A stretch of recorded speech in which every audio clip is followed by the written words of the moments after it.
नमस्कार। संस्कृत साहित्य की इस खास दुनिया में आपका स्वागत है। आज हम गोता लगा रहे हैं महाकाव्यों की गहराई में। हमारे पास एक एकेडमिक स्रोत है और हम देखेंगे कि संस्कृत महाकाव्य क्या हैं, कैसे बने और आज भी क्यों जरूरी हैं। स्रोत तो ये भी कहता है कि इनसे शक्ति, धर्म, अर्थ, काम, मोक्ष की समझ, यश, धन, व्यवहार, ज्ञान, यहाँ तक कि अमंगल का नाश और परम आनंद भी मिलता है। तो चलिए पता लगाते हैं ये सब कैसे। शुरुआत करते हैं बिल्कुल बेसिक सवाल से कि आखिर ये महाकाव्य होता क्या है। बिल्कुल। देखिए, संस्कृत काव्य शास्त्र में ना इसे काफी स्पष्ट रूप से परिभाषित किया गया है। जैसे भामा है, दंडी है, और खासकर आचार्य विश्वनाथ ने अपने साहित्य दर्पण में इसके लक्षण मतलब पहचान चिन्ह बताए हैं। अच्छा, तो क्या है वो खास पहचान चिन्ह? कोई तय ढांचा होता है क्या इनका? हाँ, कुछ मुख्य बातें हैं। पहली तो ये कि ये सर्गों में बटा होता है, मतलब अध्यायों में। कम से कम 8 सर्ग होने चाहिए। 8 सर्ग, ओके। और कहानी का हीरो, नायक कौन होता है? नायक या तो कोई देवता होगा या फिर कोई ऊंचे कुल का क्षत्रिय। धीरोदात्त गुणों वाला कहते हैं उसे। धीरोदात्त मतलब वीर हो, गंभीर हो, क्षमा करने वाला हो, अपनी तारीफ खुद न करे, इस तरह के गुण। समझ गया। नायक की बात तो ठीक है। और कहानी कहाँ से आती है? कहानी या तो इतिहास से ली जाती है, या फिर किसी जाने माने अच्छे चरित्र वाले व्यक्ति पर आधारित होती है। और इसमें जीवन के जो 4 लक्ष्य माने गए हैं, धर्म, अर्थ, काम, मोक्ष, इनकी बातें जरूर होती हैं। और अंत में किसी एक लक्ष्य की प्राप्ति दिखाई जाती है। अच्छा। हाँ, और काव्य की शुरुआत में अक्सर मंगलाचरण होता है, मतलब ईश्वर की वंदना या आशीर्वाद या कहानी का हल्का सा इशारा। और लिखने के स्टाइल के बारे में भी कुछ नियम है? हाँ, है ना। शैली की बात करें तो हर सर्ग में ज्यादातर एक ही छंद का इस्तेमाल होता है, लेकिन सर्ग के आखिर में छंद बदल जाता है। अच्छा, ये भी एक पहचान है। बिल्कुल। और हाँ, इसमें कुछ खास चीजों का वर्णन जरूरी माना गया है, जैसे सूरज, चांद, रात, सुबह, मौसम, जंगल, पहाड़, समुद्र, शहर, यज्ञ, लड़ाई, यात्रा, शादी, मतलब जीवन के जो रंग हैं। और ग्रंथ का नाम भी अक्सर कवि, कहानी, नायक या किसी और खास पात्र के नाम पर ही रखा जाता है। ये तो सच में काफी विस्तार से तय किए गए नियम लगते हैं। अच्छा, क्या दुनिया भर में महाकाव्य का यही मतलब है? जैसे पश्चिम में जो एपिक का कॉन्सेप्ट है, वो क्या इससे अलग है? हाँ, थोड़ी भिन्नता तो है। देखिए, पश्चिमी विद्वान मानते हैं कि उनके एपिक में नायक अक्सर राष्ट्रीय या जातीय हीरो होता है। अच्छा। कहानी बहुत बड़ी और भव्य होती है, विषय पारंपरिक या राष्ट्रीय महत्व का होता है। और हाँ, उनमें अलौकिक तत्व मतलब सुपरनैचुरल चीजें वो भी काफी होती हैं। स्टाइल बहुत ऊंचा, गंभीर किस्म का होता है। और वहाँ वीर रस ज्यादा प्रमुख रहता है।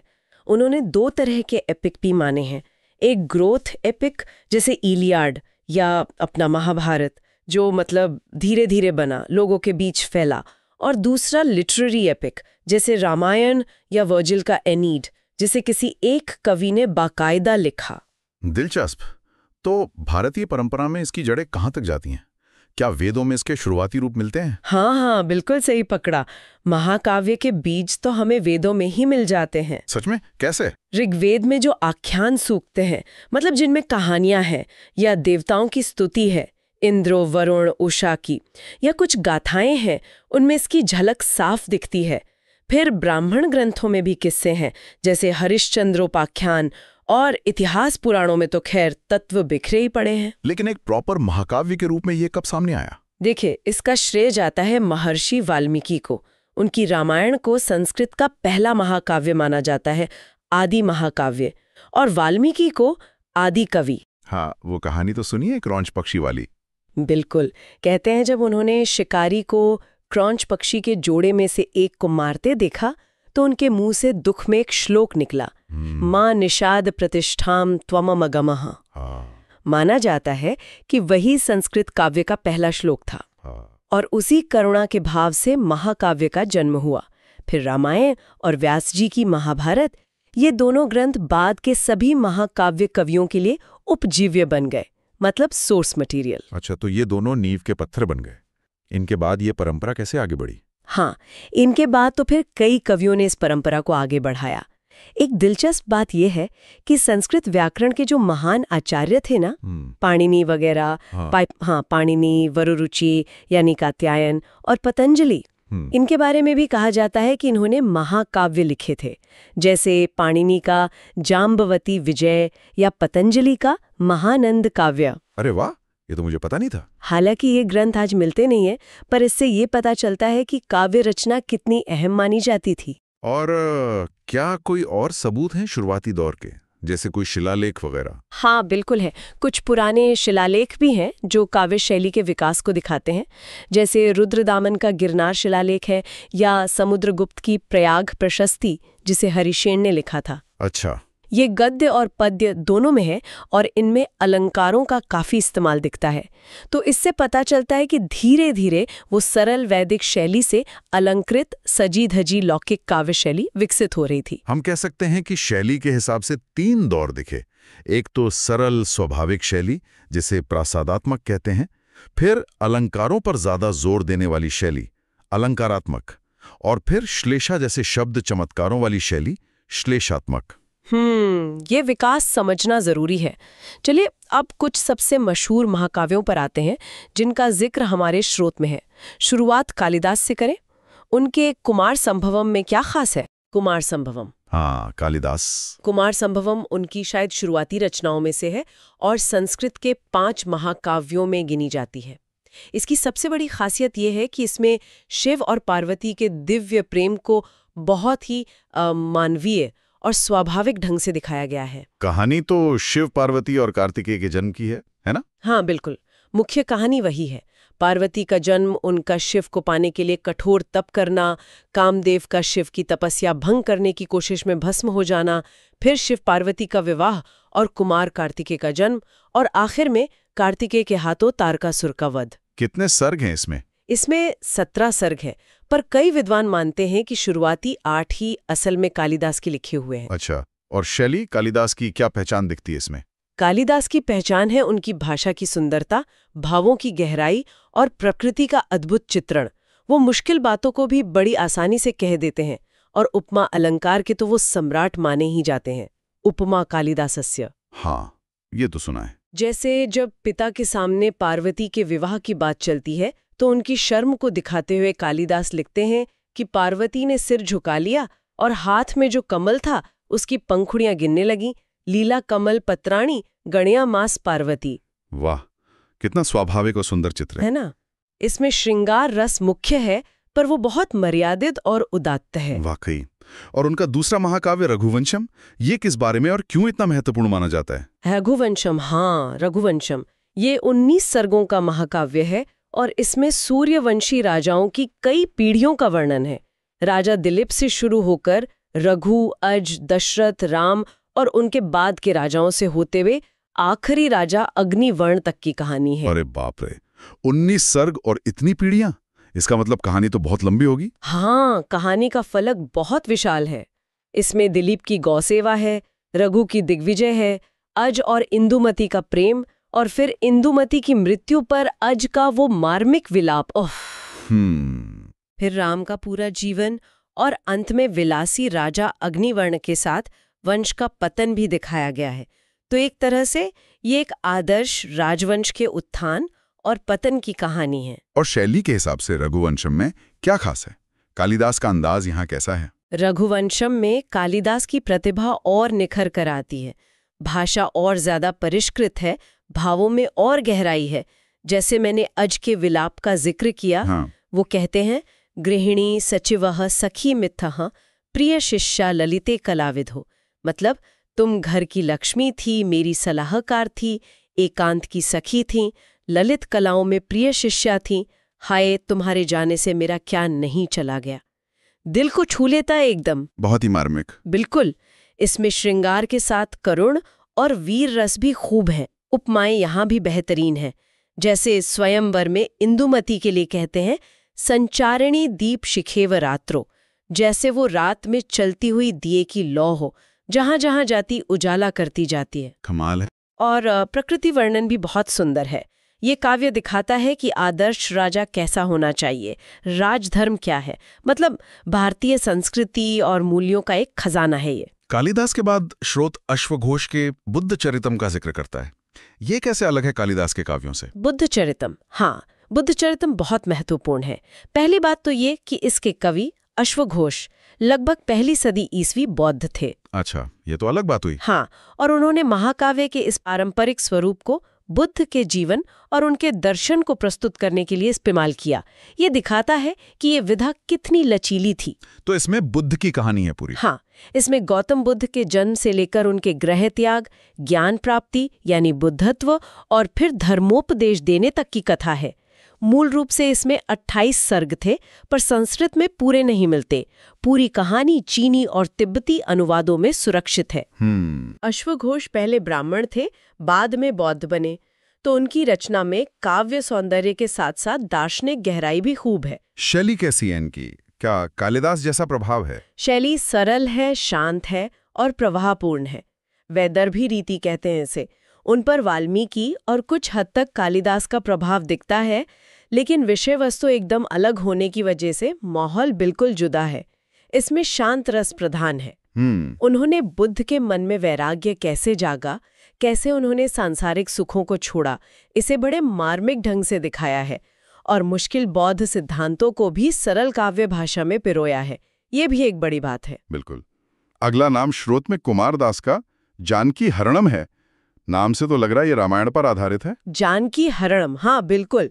जैसा नाम से ही जाहिर है, ये रामायण की कथा पर आधारित 20 सर्गों का महाकाव्य है।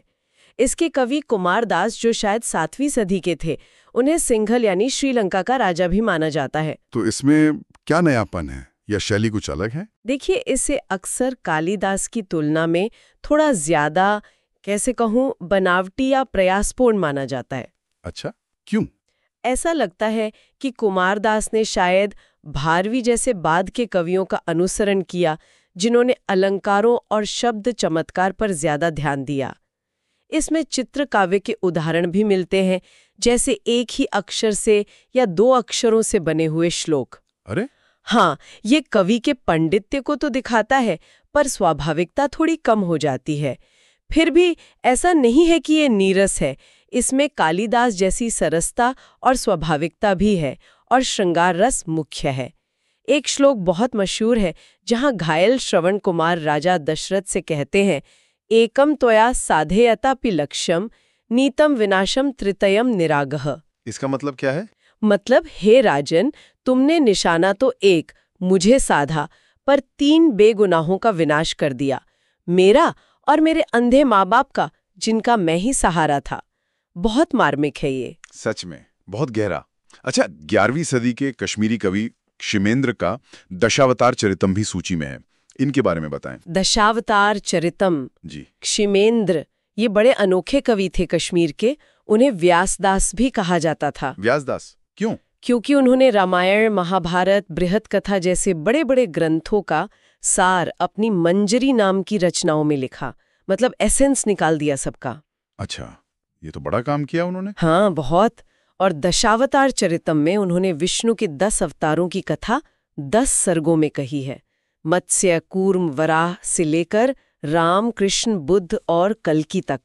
तो ये एक तरह से पुराणों का काव्यात्मक रूप हुआ। हाँ, कुछ वैसा ही कह सकते हैं। शैली सीधी और सरल है, प्रसाद गुण जिसे कहते हैं, कहीं कहीं ओज गुण भी है।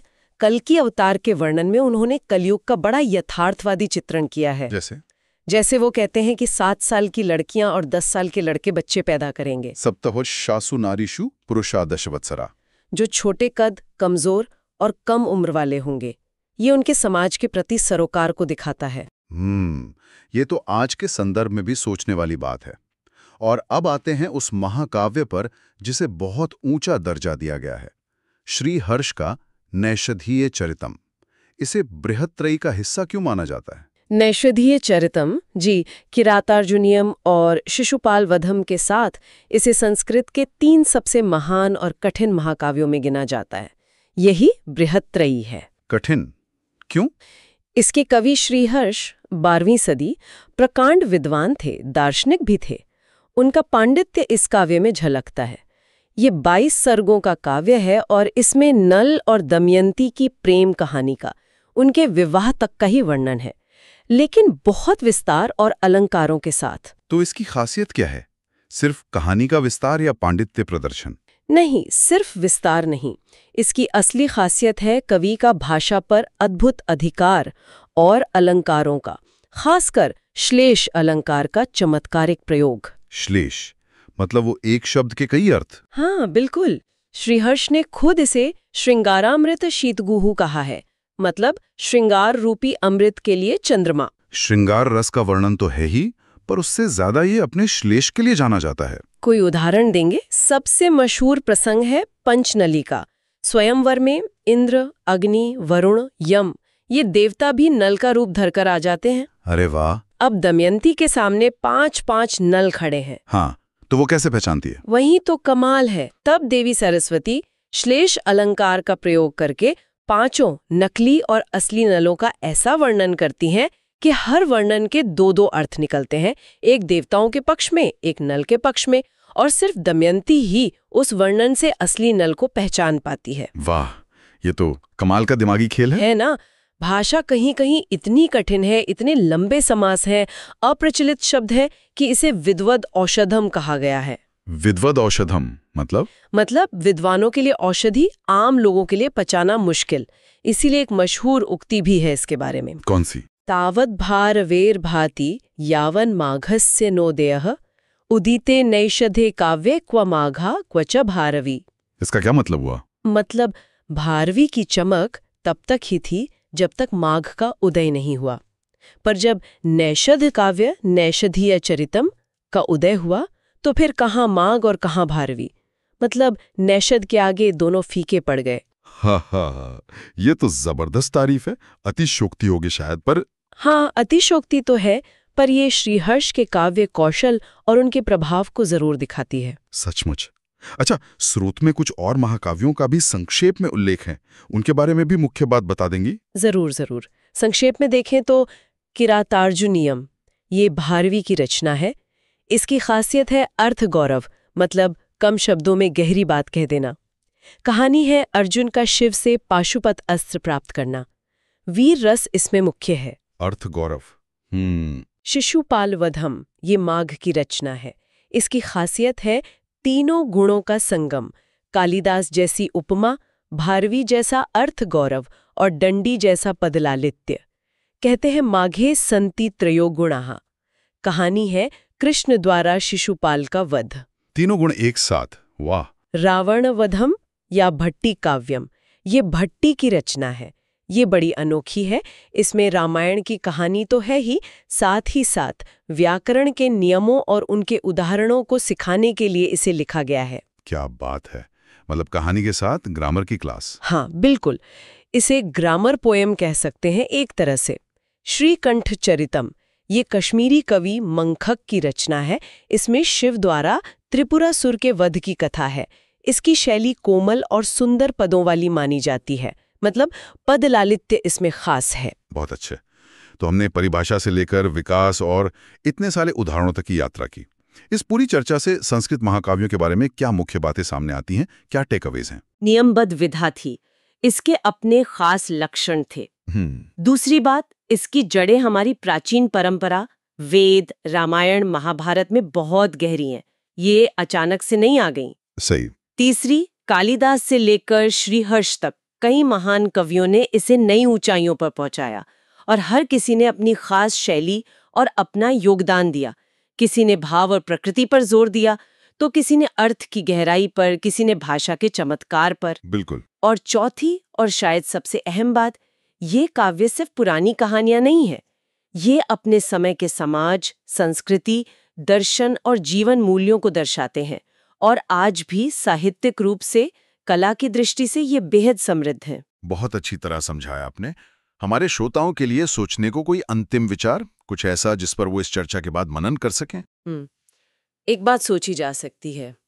देखिए, इन महाकाव्यों में हम अक्सर धर्मपरायण नायक देखते हैं, नैतिक दुविधाएं देखते हैं, सही गलत की स्पष्ट रेखाएं दिखती हैं और कई बार देवताओं का हस्तक्षेप भी होता है। हाँ, ये तो है। तो सवाल ये उठता है कि आज की कहानियों में, चाहे वो साहित्य हो या फिल्में हो, क्या हमें वैसे ही स्पष्ट नैतिक ढांचे वाले नायक मिलते हैं, या फिर धर्म या नैतिकता की परिभाषा ही बदल गई है? क्या आज की कहानियां हमारे समकालीन मूल्यों को सिर्फ दिखा रही हैं या उन्हें बनाने में भी भूमिका निभा रही हैं? ये एक दिलचस्प सवाल है जिस पर शायद सोचा जा सकता है। बहुत ही विचार उत्तेजक प्रश्न। इस गहरे अन्वेषण में हमारे साथ शामिल होने के लिए आपका बहुत बहुत धन्यवाद। अगली बार फिर मिलेंगे एक नए विषय के साथ। नमस्कार।